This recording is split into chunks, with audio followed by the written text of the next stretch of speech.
ഇന്നത്തെ വീഡിയോയിൽ നമ്മൾ ഡിസ്കസ് ചെയ്യാൻ പോകുന്നത് റിയാക്ട് ടൈപ്പ്സ്ക്രിപ്റ്റില് രണ്ട് ഹുക്സിന്, അതായത് യൂസ് റെഡ്യൂസർ ഹുക്കിനും യൂസ് എഫക്റ്റ് ഹുക്കും യൂസ് ചെയ്യുന്ന സമയത്ത് എങ്ങനെയാണ് ഒരു ടൈപ്പിംഗ് അപ്ലൈ ചെയ്യുന്നതെന്നാണ്. അപ്പോൾ ഇതൊരു കണ്ടിന്യൂഷൻ വീഡിയോ ആണ്. നമ്മൾ ഓൾറെഡി റിയാക്ട് ടൈപ്പ്സ്ക്രിപ്റ്റില്, അതായത് പ്രോബ്സിനും അതുപോലെ സ്റ്റേറ്റിനും അതുപോലെ സിമ്പിൾ ഹുക്സ്, അതായത് യൂസ് സ്റ്റേറ്റ് ഹുക്സിന് ഫോം ഡാറ്റയ്ക്കൊക്കെ എങ്ങനെയാണ് ഒരു ടൈപ്പ് സ്ക്രിപ്റ്റിന് ടൈപ്പിംഗ് അപ്ലൈ ചെയ്യുന്നതെന്ന് പ്രീവിയസ് വീഡിയോയിൽ ഹാൻഡിൽ ചെയ്തിട്ടുണ്ട്. ലിങ്ക് ഞാൻ ഡിസ്ക്രിപ്ഷൻ ബോക്സിൽ കൊടുത്തേക്കാം, കാണാത്തവര് ചെക്ക് ചെയ്ത് നോക്കുക. അത് കഴിഞ്ഞിട്ട് ഇത് വന്ന് കാണാം കേട്ടോ. അതുപോലെ തന്നെ നിങ്ങൾക്ക് ടൈപ്പ് സ്ക്രിപ്റ്റേ അറിയില്ല, അത് നിങ്ങൾക്ക് ഒരു ഫ്രഷ് കോൺസെപ്റ്റ് ആണെങ്കിൽ നമ്മൾ ബേസിക് ടൈപ്പ് സ്ക്രിപ്റ്റിന്റെ ട്യൂട്ടോറിയൽ ഓൾറെഡി ചെയ്തിട്ടുണ്ട്. അതിന്റെ ലിങ്ക് ഞാൻ ഡിസ്ക്രിപ്ഷൻ ബോക്സിൽ കൊടുത്തേക്കാം, അത് ചെക്ക് ചെയ്ത് നോക്കുക. അതിനുശേഷം ടൈപ്പ് സ്ക്രിപ്റ്റ് കാണുക കേട്ടോ. അപ്പോൾ നമുക്ക് സ്റ്റാർട്ട് ചെയ്യാം. ഫസ്റ്റ് ഞാൻ യൂസ് റെഡ്യൂസർ ഹുക്സ് എങ്ങനെയാണ് ഒരു ടൈപ്പിംഗ് അപ്ലൈ ചെയ്യുന്നതാണ് കാണിക്കുന്നത്. അപ്പൊ ഹുക്സ് നിങ്ങൾക്ക് അറിയില്ല എന്നുണ്ടെങ്കിൽ നമ്മൾ റിയാക്ട് ഫണ്ടമെന്റൽസിൽ ഹുക്സിന്റെ വീഡിയോ ഹാൻഡിൽ ചെയ്തിട്ടുണ്ട്. അതിന്റെ ലിങ്ക് ഞാൻ ഡിസ്ക്രിപ്ഷൻ ബോക്സിൽ കൊടുത്തേക്കാം, ചെക്ക് ചെയ്ത് നോക്കുക. ബേസിക്കലി യൂസ് റെഡ്യൂസർ ഹുക്ക് എന്ന് പറയുന്നത് നമുക്ക് യൂസ് ഈ സ്റ്റേറ്റ് ഹുക്കിന്റെ ഓൾട്ടർനേറ്റീവ് ആയിട്ട് യൂസ് ചെയ്യാം. അതായത് കോംപ്ലക്സ് സ്റ്റേറ്റ് ലോജിക്സ് ഒക്കെ വരുന്ന സമയത്ത് അതിനെ മാനേജ് ചെയ്യാൻ വേണ്ടിയിട്ട് യൂസ് റെഡ്യൂസർ ഹുക്ക് യൂസ് ചെയ്യാം. അപ്പൊ ഞാൻ അതിനു വേണ്ടി പ്രീവിയസ് വീഡിയോയിൽ ചെയ്ത സെയിം പ്രൊജക്ട് തന്നെയാണ് യൂസ് ചെയ്യുന്നത്. അതിന്റെ കോമ്പോണൻസ് ഫോൾഡറിന്റെ അണ്ടറിൽ ഒരു കൗണ്ടർ ആണ് നമ്മൾ ഇതിലും ക്രിയേറ്റ് ചെയ്യുന്നത്. കൗണ്ടർ ഒരു റെഡ്യൂസർ എന്ന് പറഞ്ഞിട്ട് .txs എന്നാണ് നെയിം കൊടുക്കുന്നത്. RAFC കോഡ് സ്നിപ്പറ്റ് യൂസ് ചെയ്തിട്ട് കോമ്പോണന്റ് ക്രിയേറ്റ് ചെയ്തു. ഫസ്റ്റ് നമുക്ക് യൂസ് റെഡ്യൂസർ ഹുക്കിനെ ഇമ്പോർട്ട് ചെയ്യാം. ഇനി യൂസ് റെഡ്യൂസർ ഹുക്കിനെ കോൾ ചെയ്യാം. നമുക്കറിയാലോ യൂസ് റെഡ്യൂസർ ഹുക്ക് റിട്ടേൺ ചെയ്യുന്നത് എന്തൊക്കെയായിരിക്കും? ഒന്ന് സ്റ്റേറ്റ് റിട്ടേൺ ചെയ്യും, കറന്റ് സ്റ്റേറ്റ്. അതുപോലെ തന്നെ ആക്ഷനെ ട്രിഗർ ചെയ്യാൻ വേണ്ടിയിട്ട് ഡിസ്പാച്ച് ഫംഗ്ഷനെ റിട്ടേൺ ചെയ്യും. ഈക്വൽ ടു യൂസ് റെഡ്യൂസർ ഹുക്കിനെ കോൾ ചെയ്യാം. കോൾ ചെയ്യുമ്പോൾ നമ്മൾ റെഡ്യൂസർ ഫംഗ്ഷനും അതുപോലെ തന്നെ ഇനിഷ്യൽ വാല്യൂവും പാസ് ചെയ്യണം. ഇനിഷ്യൽ വാല്യൂ ഞാൻ 0 ആണ് പാസ് ചെയ്യുന്നത്. ഓക്കെ, ഇനി നമ്മൾ എന്ത് ചെയ്യണം? ഈ റെഡ്യൂസർ ഫംഗ്ഷനെ ഫസ്റ്റ് എഴുതണം. അപ്പൊ ഇതൊരു നോർമൽ ആരോ ഫംഗ്ഷൻ ആയിട്ട് എഴുതുകയാണ്. ഇനി റെഡ്യൂസർ ഫംഗ്ഷനെ രണ്ട് ആട്രിബ്യൂട്ട്സ് എന്തൊക്കെയാ? ഒന്ന് മീൻസ് രണ്ട് പാരാമീറ്റേഴ്സ്. ഫസ്റ്റ് സ്റ്റേറ്റ് വരും, രണ്ടാമത്തത് ആക്ഷൻ വരൂല്ലേ. ഇതൊക്കെ നോർമൽ യൂസ് റെഡ്യൂസറിന്റെ കോൺസെപ്റ്റ് ആട്ടോ പറയുന്നത്. അപ്പൊ switch case first action dot type എന്താന്ന് ചെക്ക് ചെയ്യണം. യെസ്, നമ്മൾ യൂസ് ചെയ്യുന്നത് ഇൻക്രിമെന്റ് മീൻസ് കൗണ്ടർ ആയതുകൊണ്ട് രണ്ട് ടൈപ്പ് ആക്ഷൻ ആണ് അവിടെ വരിക. ഒന്നെങ്കിൽ ഇൻക്രിമെന്റ് വരും, അല്ലെങ്കിൽ ഡിക്രിമെന്റ് വരും. അപ്പോൾ ഇൻക്രിമെന്റ് ആണെങ്കിൽ നമ്മൾ റിട്ടേൺ ചെയ്യണം. എന്താ റിട്ടേൺ ചെയ്യേണ്ടത്? കൗണ്ടിനെ റിട്ടേൺ ചെയ്യണം. അതാണല്ലോ നമ്മുടെ സ്റ്റേറ്റ് പ്രോപ്പർട്ടി. അപ്പോൾ ഇപ്പൊ സ്റ്റേറ്റിലുള്ള കൗണ്ട് +1 റിട്ടേൺ ചെയ്യാം.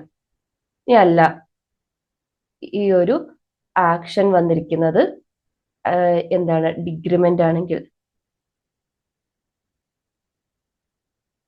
എഗെയിൻ റിട്ടേൺ ചെയ്യണം. കൗണ്ടിനെ അപ്ഡേറ്റ് ചെയ്യുക, അതായത് സ്റ്റേറ്റ് ഡോട്ട് കൗണ്ട് -1. ഈ രണ്ടും ആക്ഷനും അല്ലെങ്കിൽ ഡിഫാൾട്ട് ആയിരിക്കും. ആ കേസിൽ എന്ത് ചെയ്യുക? ജസ്റ്റ് സ്റ്റേറ്റിനെ റിട്ടേൺ ചെയ്യും. ഇനി ഇവിടെ നമുക്ക് ചെക്ക് ചെയ്ത് നോക്കിയിട്ടുണ്ടെങ്കിൽ ടൈപ്പ് സ്ക്രിപ്റ്റിന്റെ എറർ കാണാം. ഇംപ്ലിസിറ്റ്ലി എനി ടൈപ്പ് എടുത്തിട്ടുണ്ട്, നമ്മൾ പ്രീവിയസ് വീഡിയോയിൽ കണ്ട പോലെ. അപ്പൊ ഈ രണ്ട് കേസിനും നമ്മൾ എന്ത് ചെയ്യണം? ടൈപ്പ് ക്രിയേറ്റ് ചെയ്യണം. ഫസ്റ്റ് നമ്മൾ സ്റ്റേറ്റിന്റെ ടൈപ്പാണ് ക്രിയേറ്റ് ചെയ്യുന്നത്. അപ്പൊ സ്റ്റേറ്റിൽ നമുക്കറിയാലോ ഒരു കൗണ്ട് എന്ന് പറഞ്ഞിട്ടുള്ള ഒരു പ്രോപ്പർട്ടിയേ ഉള്ളൂ. അതെന്തായിരിക്കും? നമ്പർ ആയിരിക്കും. എന്നിട്ട് എന്ത് ചെയ്യാം? നമ്മൾ സ്റ്റേറ്റിനെ അനോട്ടേറ്റ് ചെയ്യാം.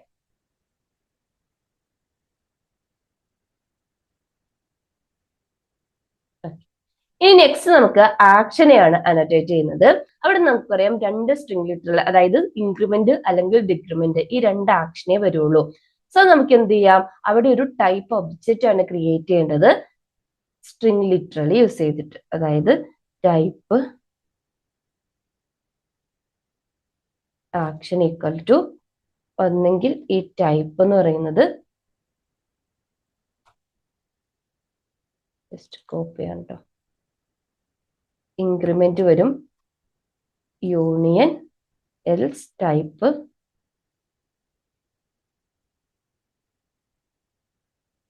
ഡിഗ്രിമെന്റ് വരും. അപ്പൊ ഈ സ്ട്രിംഗ് ലിറ്ററൽ കോൺസെപ്റ്റ് ഒക്കെ നമ്മൾ ഓൾറെഡി ട്യൂട്ടോറിയലിൽ ഡീറ്റെയിൽ ആയിട്ട് പറഞ്ഞിട്ടുണ്ട്. അറിയില്ലെങ്കിൽ ജസ്റ്റ് ചെക്ക് ചെയ്ത് നോക്കുക കേട്ടോ. അപ്പൊ ആക്ഷൻ ടൈപ്പ് ഒബ്ജക്റ്റ് ക്രിയേറ്റ് ചെയ്തു, എഗെയിൻ ആക്ഷനെ വന്നിട്ട് അനോട്ടേറ്റ് ചെയ്തിട്ടുണ്ടെങ്കിൽ ആ എററും പോയി. ഇനി നമുക്ക് എന്ത് ചെയ്യാം, ഇവിടെ വന്നിട്ട് ഫസ്റ്റ് ഒരു പാരഗ്രാഫ് ടാഗ് ക്രിയേറ്റ് ചെയ്തിട്ട് കൗണ്ടിനെ ജസ്റ്റ് ഒന്ന് ഡിസ്പ്ലേ ചെയ്യാം. അപ്പൊ സ്റ്റേറ്റ് ഡോട്ട് കൗണ്ട്. ഇനി 2 ബട്ടൺ ക്രിയേറ്റ് ചെയ്യണം ആക്ഷന് വേണ്ടിയിട്ട്. ഫസ്റ്റ് ഇൻക്രിമെന്റ് ആണ്, ഓൺ ക്ലിക്ക് ഇവന്റ് ഇംപ്ലിമെന്റ് ചെയ്യാം. ക്ലിക്ക് ചെയ്യുന്ന സമയത്ത് നമ്മൾ ഡിസ്പാച്ച് ഫംഗ്ഷൻ ത്രൂ ആക്ഷനെ ട്രിഗർ ചെയ്യണം അല്ലേ. ടൈപ്പ് പാസ് ചെയ്ത് കൊടുക്കുക, എന്തായിരിക്കും, ഇൻക്രിമെന്റ് ആയിരിക്കും. സെയിം തന്നെ ഡിക്രിമെന്റിന്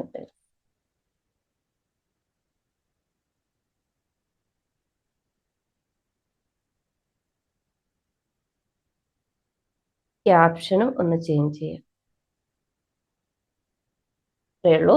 ഇനി നമ്മൾ app.txt ഫയലിൽ വന്നിട്ട് കൗണ്ടർ റെഡ്യൂസറിനെ കോൾ ചെയ്യാം. കോൺട്രാക്ട് ഫോം പ്രീവിയസ് വീഡിയോയിൽ ഉണ്ടായിരുന്നതിനെ റിമൂവ് ചെയ്യാം. ഇത്രയേ ഉള്ളൂ. ഇവിടെ ഒന്ന് ചെക്ക് ചെയ്തിട്ടുണ്ടെങ്കിൽ ആ കൗണ്ട് വന്നിട്ടുണ്ട്. ഇൻക്രിമെന്റ് ക്ലിക്ക് ചെയ്യുമ്പോൾ ഇൻക്രിമെന്റ് ആവുന്നുണ്ട്, ഡിക്രിമെന്റ് ആവുന്നുണ്ട്. ഓക്കെ, ഇങ്ങനെയാണ് ഈ യൂസ് റെഡ്യൂസർ ഹുക്കിൽ ഒരു ടൈപ്പിംഗ് പ്രോപ്പർട്ടി അപ്ലൈ ചെയ്യുന്നത്. അതായത് അതിന്റെ സ്റ്റേറ്റിനും ആക്ഷനും ടൈപ്പ് ഡിഫൈൻ ചെയ്ത് കൊടുക്കുക.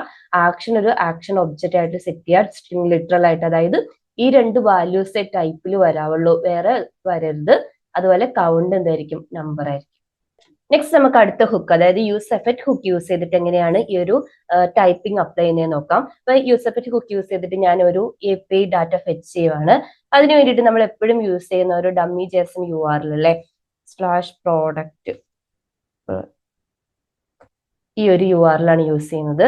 അപ്പൊ നമുക്ക് ഇതിനകത്ത് നോക്കിയാൽ കാണാം, ഇത് അറേ ഓഫ് ഒബ്ജക്ട്സ് ആണ്.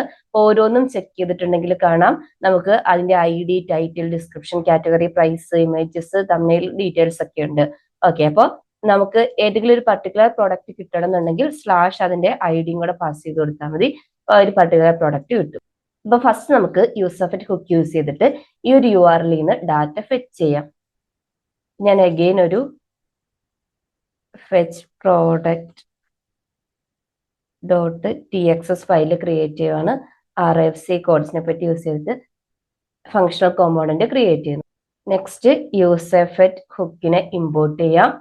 പിന്നെ നമുക്ക് ഈ ഡാറ്റ സേവ് ചെയ്യാൻ വേണ്ടിയിട്ട് ഫസ്റ്റ് എന്ത് ചെയ്യണം, ഒരു ഡാറ്റ എന്ന് പറഞ്ഞിട്ട് ഒരു സ്റ്റേറ്റ് പ്രോപ്പർട്ടി വേണം. ഫസ്റ്റ് ഞാൻ ഈ പ്രോപ്പർട്ടിയാണ് ക്രിയേറ്റ് ചെയ്യുന്നത്. Equal to data set data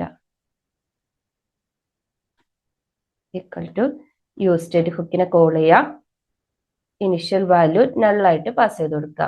ഇവിടെ നമ്മൾ എന്ത് ചെയ്യണം, നമ്മൾ അനോട്ടേറ്റ് ചെയ്യണം, അല്ലെങ്കിൽ നമുക്ക് എറർ വരും. അപ്പം നമ്മൾ ഈ പ്രോഡക്റ്റ് ഡീറ്റെയിൽസ് അല്ലേ ഫെച്ച് ചെയ്യാൻ പോകുന്നത്. പ്രോഡക്റ്റ് ഡീറ്റെയിൽസിന്റെ ഡാറ്റ നിങ്ങൾക്ക് ഞാൻ ഓൾറെഡി കാണിച്ചു തന്നു. അപ്പൊ അതിന് ബേസ് ചെയ്തിട്ട് നമുക്ക് ഫസ്റ്റ് എന്ത് ചെയ്യണം, ഒരു പ്രോഡക്റ്റ് ടൈപ്പ് ക്രിയേറ്റ് ചെയ്ത് ഇതിനെ അനോട്ടേറ്റ് ചെയ്യണം. ടൈപ്പ് പ്രോഡക്റ്റ് ഈക്വൽ ടു, ഇതിൽ വരാൻ ചാൻസസ് ഉള്ള എല്ലാം ഫസ്റ്റ് എന്തായിരിക്കും, ID വരും, ID നമ്പർ, രണ്ടാമത്തത് ടൈറ്റിൽ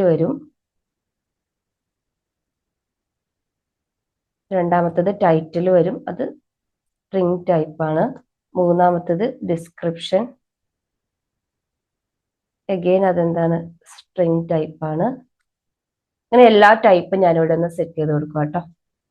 അപ്പൊ റിമൈനിങ് ഇത്രയും ടൈപ്പും കൂടെ വരും. Price, discount percentage, rating, stock, brand, category, thumbnail, images, ഇത്രയും ഡീറ്റെയിൽസ് ആയിരിക്കും വരിക. ഇനി ഈ പ്രോഡക്റ്റ് വെച്ചിട്ട് ഞാൻ ഇതിനെ useState ഹുക്കിനെ ഒന്ന് അനോട്ടേറ്റ് ചെയ്യുവാണ്.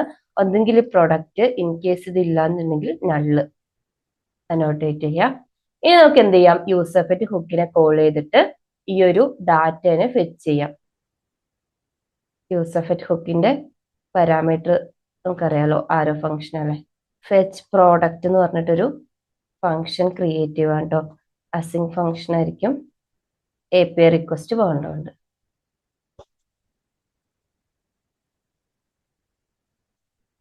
ട്രൈ ക്യാച്ച് ബ്ലോക്ക് ഇംപ്ലിമെന്റ് ചെയ്യാം.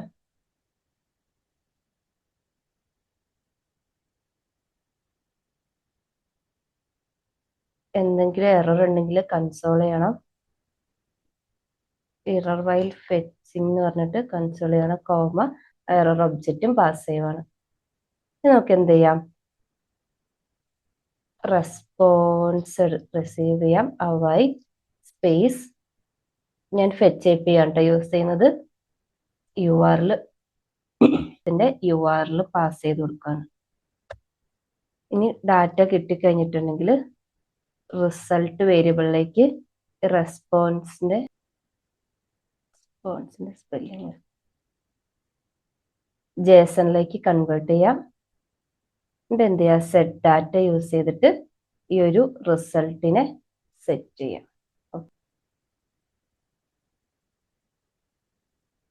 നെക്സ്റ്റ് സ്റ്റെപ്പ്, നമുക്ക് ഈ ഡാറ്റേനെ ഡിസ്പ്ലേ ചെയ്യണം. ഫസ്റ്റ് നമ്മൾ ഡാറ്റ എക്സിസ്റ്റിംഗ് ആണോ എന്ന് ചെക്ക് ചെയ്യണം.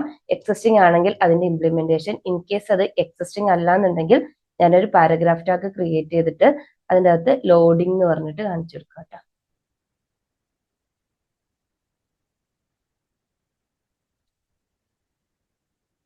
ഇനി എക്സിസ്റ്റിംഗ് ആണെന്നുണ്ടെങ്കിൽ ഈ ഡാറ്റേന്റെ ഓരോ ഡീറ്റെയിൽസ്, ഫസ്റ്റ് ഞാൻ ID എടുക്കുകയാണ്, data.id. നെക്സ്റ്റ് ഒരു പാരഗ്രാഫ് ടാഗ് ക്രിയേറ്റ് ചെയ്തിട്ട് അതിൻ്റെ അകത്ത്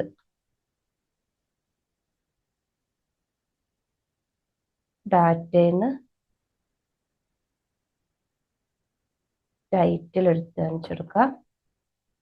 എഗെയിൻ ഒരു പാരഗ്രാഫ് ടാഗും കൂടെ ക്രിയേറ്റ് ചെയ്തിട്ട്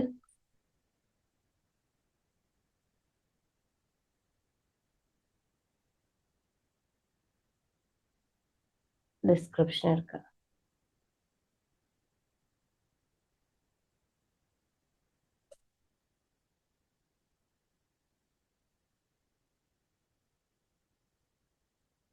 ഈ 3 ഡീറ്റെയിൽസ് മാത്രമേ ഞാൻ ഡിസ്പ്ലേ ചെയ്യുന്നുള്ളൂ.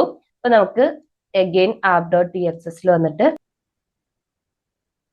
ഫെച്ച് പ്രോഡക്റ്റിനെ ഒന്ന് കോൾ ചെയ്യാം, കൗണ്ടറിനെ റിമൂവ് ചെയ്യാം. നമ്മൾ അടുത്തിരിക്കുന്ന ID, ഡിസ്ക്രിപ്ഷൻ, ടൈറ്റിൽ ഒക്കെ വന്നിട്ടുണ്ട്. ഓക്കെ, അപ്പൊ ഇങ്ങനെയാണ് useEffect ഹുക്കിൽ നമ്മൾ അതിന്റെ ഡാറ്റ റിസീവ് ചെയ്യുമ്പോൾ അതിനെ അനോട്ടേറ്റ് ചെയ്യുന്നത്. ഓക്കെ, അപ്പൊ ഇന്നത്തെ വീഡിയോ ഇത്രയേ ഉള്ളൂ. നിങ്ങൾക്ക് യൂസ്ഫുൾ ആണെങ്കിൽ ലൈക്ക് ചെയ്യുക, സബ്സ്ക്രൈബ് ചെയ്യാത്തവരൊന്ന് സബ്സ്ക്രൈബ് ചെയ്ത് സപ്പോർട്ട് ചെയ്യുക. Thank you.